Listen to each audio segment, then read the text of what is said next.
and a member of Labour's Shadow Treasury team. It's a pleasure for me to be able to welcome you all here this morning, and it's great to be back at Warwick Manufacturing Group, and a special thank you to them for hosting us, and especially to the chairman of Warwick Manufacturing Group, Professor Lord Kumar Bhattacharya, for bringing this event together.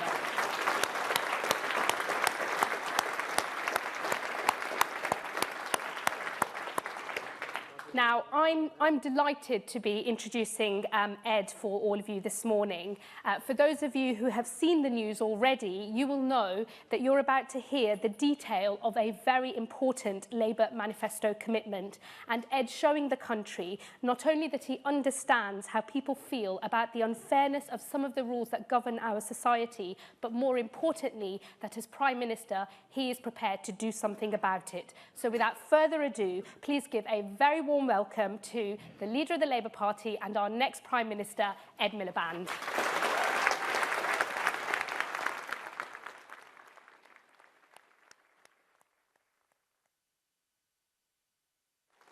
a lot.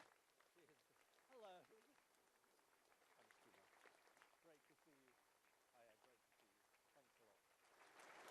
Thank you very much. Well, Shabana, thank you so much. And can I say it is great to be here at the Warwick Manufacturing Group. And this is a brilliant centre. This is a place where you invent things, make things, train our young people, and help our businesses to succeed. It is in the great traditions of the West Midlands and British industry. It's about hard graft. It's about honest wealth creation by great businesses, inventing, selling, making profits, recognising that wealth comes from every worker. Let's hear it for the Warwick Manufacturing Group, please, ladies and gentlemen.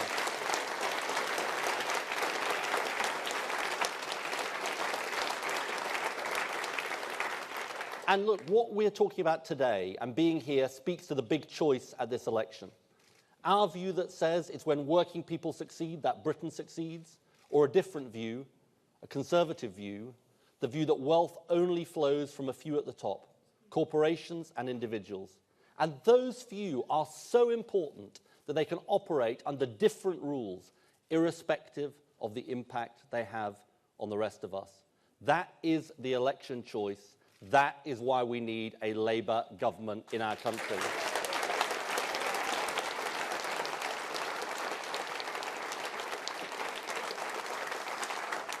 Now, ask any member of the public, and almost all will say that a very British value is that we all play by the same rules.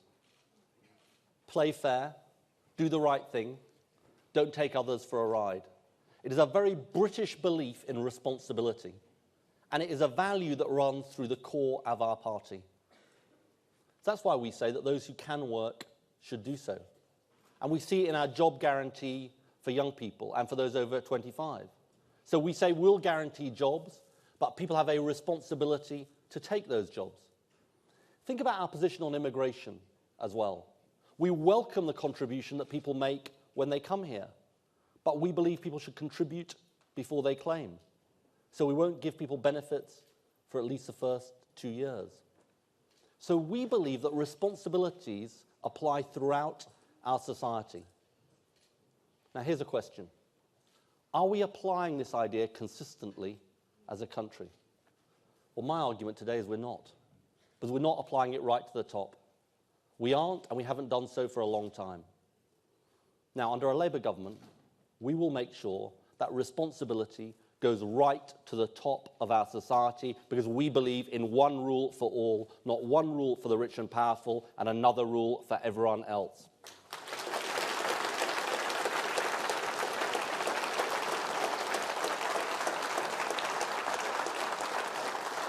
So how did we get here as a country, and how do we change? I believe it starts with the response to what we saw in the 1970s. Because then it did appear that wealth creation, profit and success were being frowned upon in our country. That was wrong, and there is no going back there under a Labour government. We need great companies like Jaguar Land Rover, who you serve here at the Warwick Manufacturing Group. We need businesses, large and small, making profits, wealth, and creating jobs. That is a good thing for our country, not a bad thing. And government can do its bit to help make it happen. by training our young people, investing in skills, which they do brilliantly here, by having an effective industrial policy, by having a decent infrastructure, and by keeping our place in a reformed European Union, because our place lies inside the EU, not outside the EU.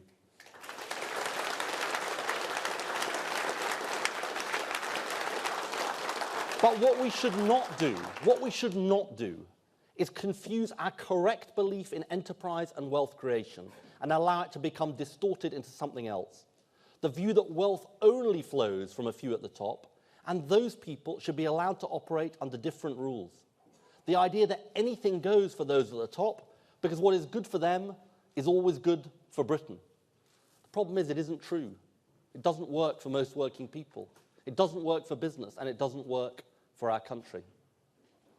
Take the banking crisis.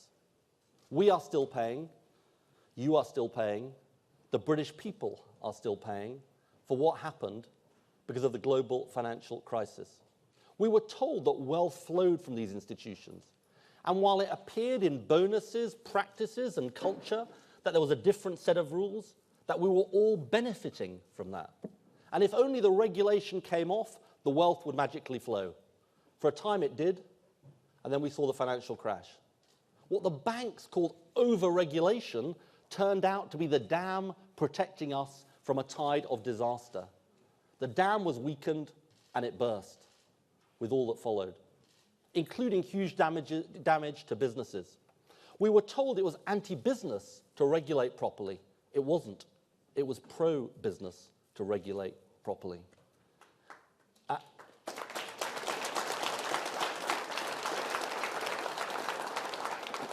And while banking is a unique industry because of the impact of the crash, the need for fair rules is not just true in banking. Energy is another market that hasn't been working. I called time on it 18 months ago. You may have noticed the energy companies didn't like it. And look, we heard the same dire warnings that we heard from the banks before the financial crisis. But they weren't right, they were wrong. And businesses up and down the country tell me that. I'm in favour of successful energy companies and successful banks. Britain needs successful energy companies and successful banks.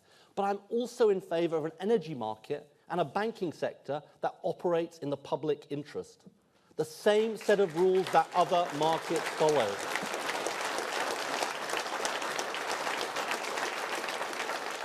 Not special privileges for some. And look, I want to be clear. I actually don't blame either the banks or the energy companies for working with the rules they had. It's just the rules weren't right, and that's what's got to change. Now, if it's true in those sectors, it's true in relation to individuals as well. And there's no bigger symbol of the failure to expect people right to the top to play by the same rules as the failure to deal with tax avoidance. Think about what we now know. The tax gap between the amount owed and the amount collected has gone up to £34 billion under this government. Tax havens are continuing. The scandal at HSBC, the hedge funds given the green light to avoid paying their fair share, HMRC seeming to operate double standards. One law for some big companies, another law for everybody else. Now, what does this mean? It means higher taxes for working people and businesses, as well as starving money from our public services. If we simply acted on the hedge funds alone, it would mean over £1 billion extra for the NHS. Well, I'm going to tell you, that is what a Labour government is going to do to raise money for more doctors, nurses, care workers and midwives in our National Health Service.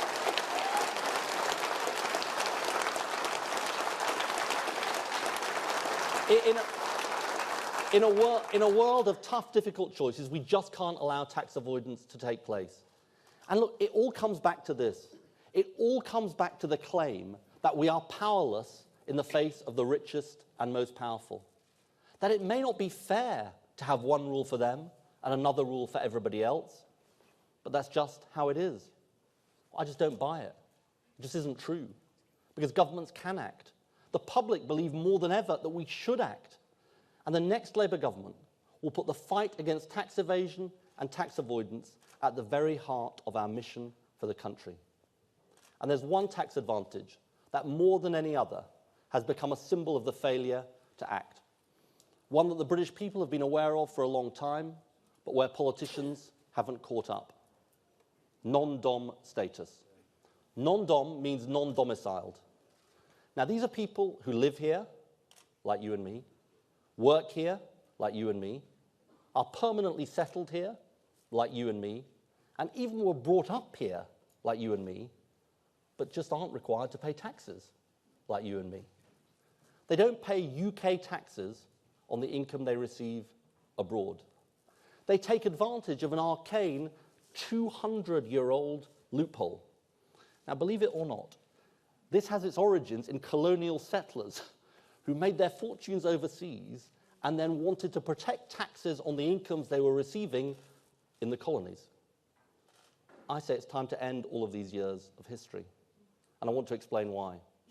There are now 116,000 non-doms. It's costing at least hundreds of millions of pounds to our country, and it can't be justified. It makes Britain an offshore tax haven for the few. And get this, what is the proof you need to show you are not domiciled here? What are the kinds of tests that are actually applied? I think it's fair to say they're not very rigorous tests. You can use the most flimsy evidence to justify your status. So if your father wasn't born here, you can qualify even if you were born here. Actually, these rules are so old-fashioned it doesn't matter where your mother is born, apparently. But that is not the only get-out clause. There are other, even weaker criteria. Whether you own property abroad, whether you have a bank account overseas, whether you own a burial plot abroad, even whether you subscribe to an overseas newspaper. Now, look, I want to be clear. I don't blame these individuals for taking advantage of non-dom status, because these are, after all, the rules, and they're playing by those rules. But you could say that more than any other policy, this has been a failure of governments of all parties. Over 200 years. Conservative, Labour, Liberal, because there used to be Liberal prime ministers. I know we may not remember that. And even Whig. By our count, 40 prime ministers haven't acted on this.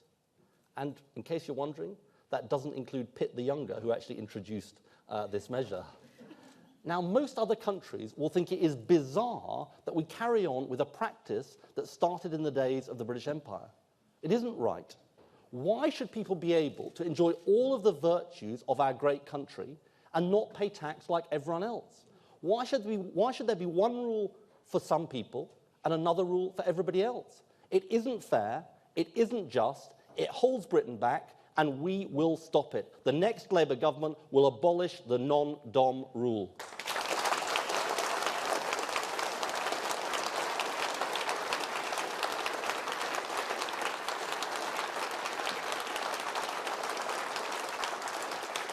And we're going to replace it. And we're going to replace it with a clear principle.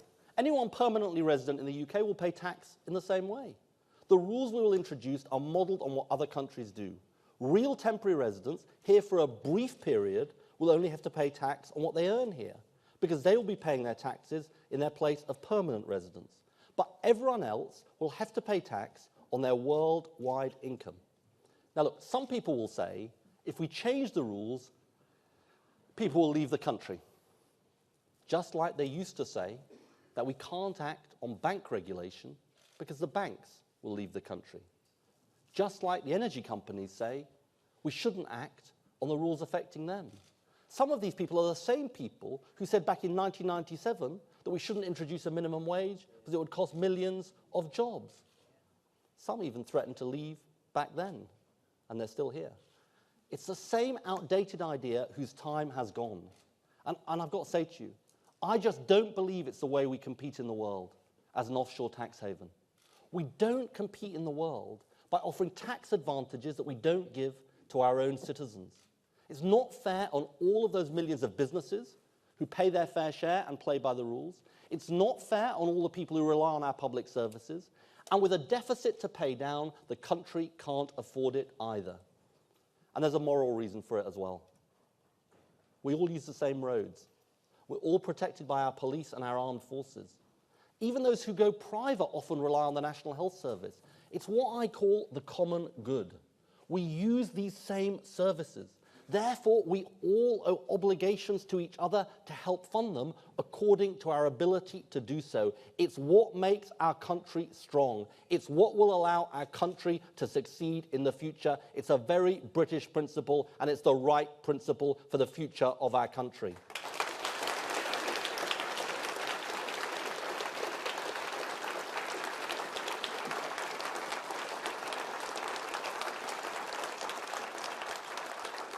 Now, I believe that most people listening to this today will agree it's time for a crackdown on tax avoidance. They will agree we cannot carry on acting as an offshore tax haven for the few. The question the British people have to ask in the next month is who is going to make it happen. I don't believe it's ever going to happen with David Cameron and George Osborne. All we get is excuses for failure to act. The same excuses they've wheeled out for failing to act on tax avoidance, when the tax gap has widened by billions of pounds. Now, this morning it's been very interesting because they've been advancing a whole set of separate, and I might say totally contradictory arguments about our policy. They've said, and it changes hour by hour, so it is hard to keep up with what they're saying. They've said it's catastrophic because people will leave the country. They say it's cosmetic because it's not a big enough change. And they say it's unnecessary because it's happening anyway. Now, they really can't have all three. And the truth is they can't make up their mind. But look, my challenge to the Prime Minister and the Chancellor is simple. Stop defending the indefensible and abolish the non-dom rule. It's the right thing for the country.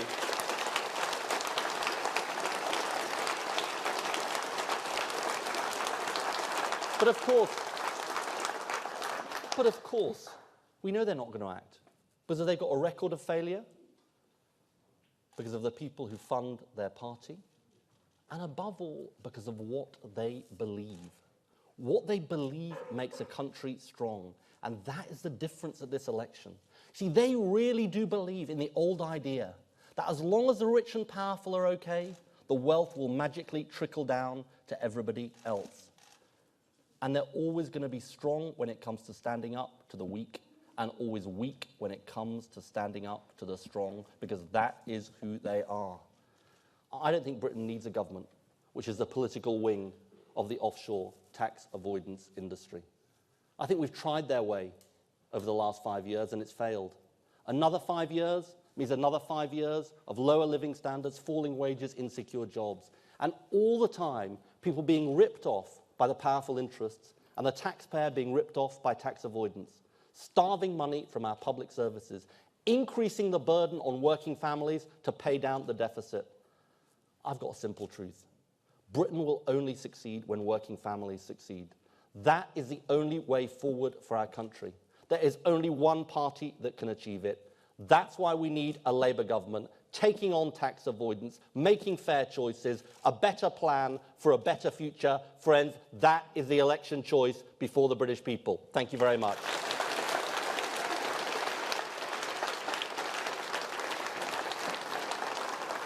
Thank you very much. Thank you very much. Thanks a lot. Thank you very much. Thank you very much.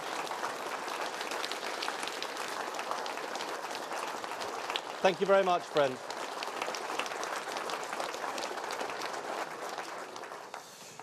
Right, friends, thank you. I'm going to take two or three questions from our friends in the press who are here. I'm going to look kindly on the people on the bus. I'll take Lucy, first of all. Thank you very much, Ed. Lucy Manning from BBC News. 3 months ago, Ed Balls says, if you abolish the whole status, it will end up costing Britain money. Some people will leave the country. Do you agree with what Ed Balls said 3 months ago? The truth is, Lucy, that we found a way to do this, which independent experts say is actually going to raise money. And you've seen many people out this morning saying it's going to raise at least hundreds of millions of pounds, and it's the right thing to do, and it's what Ed Balls said on the radio this morning. And, you know, in a way, people are going to have a choice at this election. They can decide that they want to carry on with the non-dom rule, which is what George Osborne is out saying this morning, and Nicky Morgan and all the other members of the government. So they want to keep the non-dom rule, which has one rule for one set of people and another rule for another set of people, and we're going to abolish it. And that's the election choice, and it goes to this bigger choice we face. How do we succeed as a country? Because I've said consistently throughout this campaign, and in a way this symbolises this issue. How do we succeed as a country? I just have a different view from them. They think that if you look after those at the top, it will help everybody else. I don't think it works. I think you've got to put working people first, and that means taking on tax avoidance, because we cannot allow tax avoidance to continue in the way it has under this government, and we're going to crack down on it. Carl. Carl Dindon, ITV News. Following on from that, Ed Ball said 3 months ago this would end up costing money. What changed? Well, I think we can see from the independent estimates that there are that it's going to raise money. And, you know, people will have to take a view about this, but you've seen respected independent people out there saying that it is going to raise resources. I believe it will raise resources, at least hundreds of millions of pounds, as I said in my speech. And we have found a way to abolish non-dom status, which I believe will work and will work for the country. Sophie. Sophie Ridge, Sky News, another one about Ed Balls. Are we really supposed to expect to believe that Ed Balls changed his mind in just 3 months?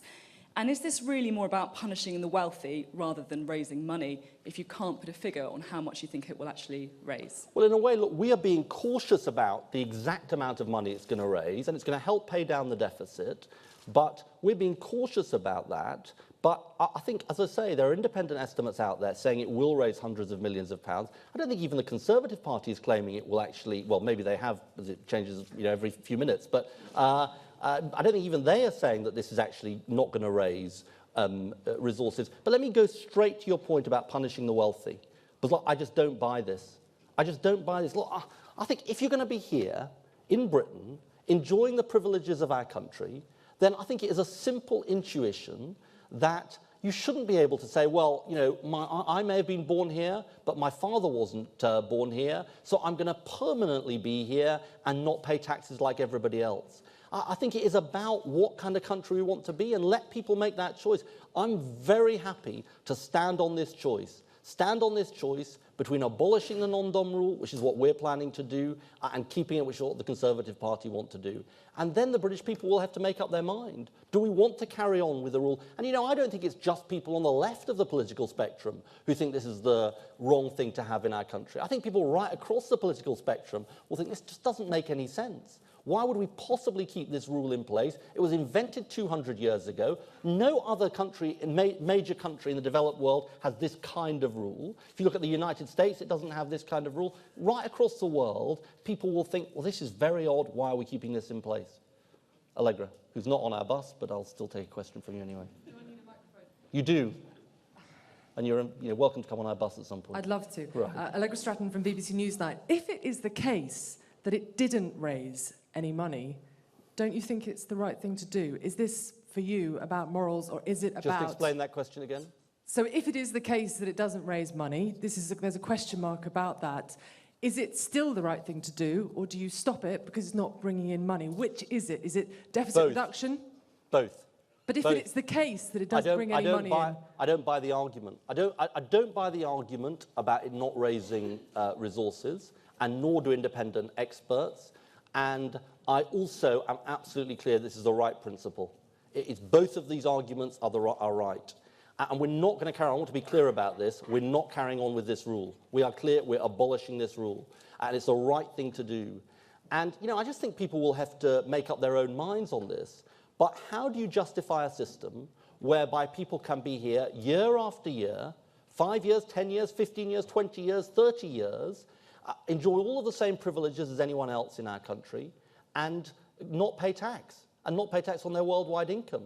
And as I say, other countries around the world look at us in Britain and say, but hang on a minute, you're Britain. You've got a set of rules about fair principles. Why are you having a set of rules which don't involve fair principles, but involve one rule for one set of people and another rule for another set of people? Anyone else? I'll take Rob. Yeah.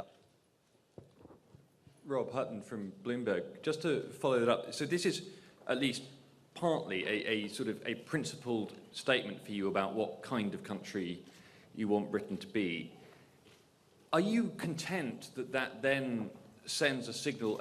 I mean, you're right. In the past, we have done this. We have said the kind of country we want Britain to be is one where wealthy foreigners come and we don't ask too many questions about what their earnings are overseas because we're happy to have them here employing people and paying VAT and that kind of thing. That's been where we are. And you're saying, well, step back from that. We don't necessarily want all these people to come. Is that? I'd say a number of things. I'm saying, first of all, we're going to apply the right principles to the way our country is run. And there's a big choice, not just on non-dom status, but on tax avoidance generally.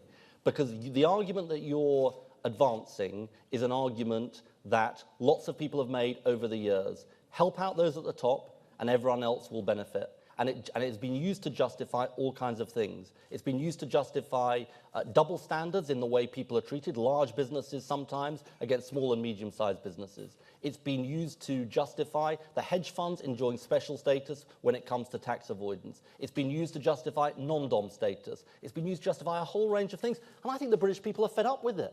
I think the British people are fed up with it. I think people are thinking, well, hang on a minute. It doesn't make sense. And let me just say on this point about leaving the country.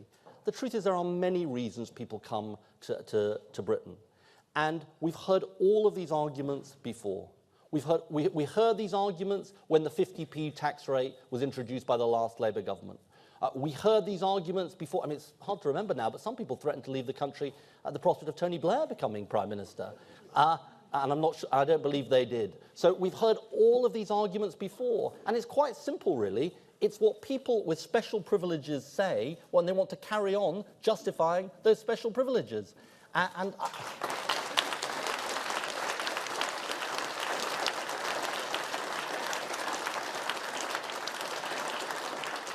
you know, I think there's something really interesting about this non-dom thing in particular, because I think it's not just an issue for people on lower and middle incomes. I think there are actually wealthy people in our country who are paying their taxes, doing the right thing, doing everything that's asked of them, and they think, well, hang on a minute, I'm contributing, I'm paying the top rate of income tax, why should I be in a position where I'm paying my fair share, and there are people in equivalent position, perhaps with exactly the same income, who are not paying their taxes, and who have special privileges, because their dad happened to be born, abroad, 80 years ago. I mean, I just can't justify it.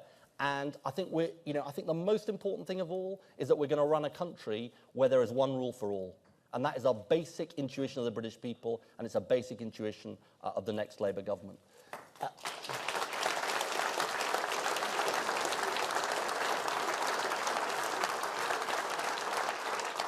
Look, ladies and gentlemen, I'm going to wind up there, and I'm going to thank you all for being here. I want to reiterate my thanks to the Warwick Manufacturing Group for the incredible job they do, for the incredible job they do for our country, for the incredible job they do for manufacturing in our country. I want to thank all of the staff here for being here today. I want to say one final thing to the Labour Party supporters and members who are here. Thank you for coming. You may have noticed this is a close election. And look, the great thing about a close election is that all of you can make the difference. So look, it is great that you've come here today, but the big thing about the next 4.5 weeks or so is you can make the difference. Because this election could come down to a few hundred votes in a few dozen constituencies. And you know, the Conservative Party is a virtual party. They sort of exist as a sort of Linton Crosby hologram, but they don't really exist. I'm not sure the hologram's doing so well at the moment, but anyway, but they don't exist in reality. Because the problem is, they can't find people to knock on doors for them. Now, I wouldn't want to knock on doors for the Conservative Party either. But here's the thing. People do want to knock on doors for our party. People do want to knock on doors, not for the sake of our party, but for the sake of the kind of country we can be. Whether it's on tax avoidance, or on rewarding hard work and raising the minimum wage, or on building a future for our young people, or a proper industrial policy. But in the end, it's up to you. And I sometimes say this, politics is too important to be left to politicians. Because actually, when change happens, it's not simply because politicians make it happen, it's because people make it happen. And that is true down the ages. Workers' rights, the NHS, rights for gay and lesbian people, they didn't happen because nice politicians came along and made them happen. They happened because people made them happen. And that's why it's up to you.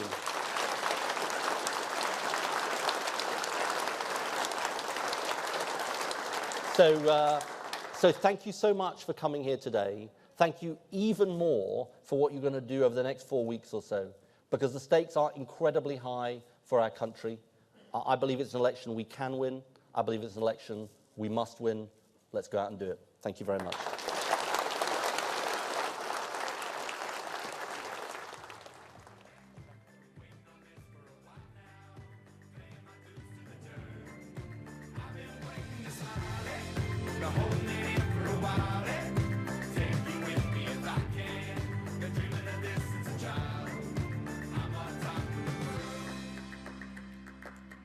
I've tried to cut these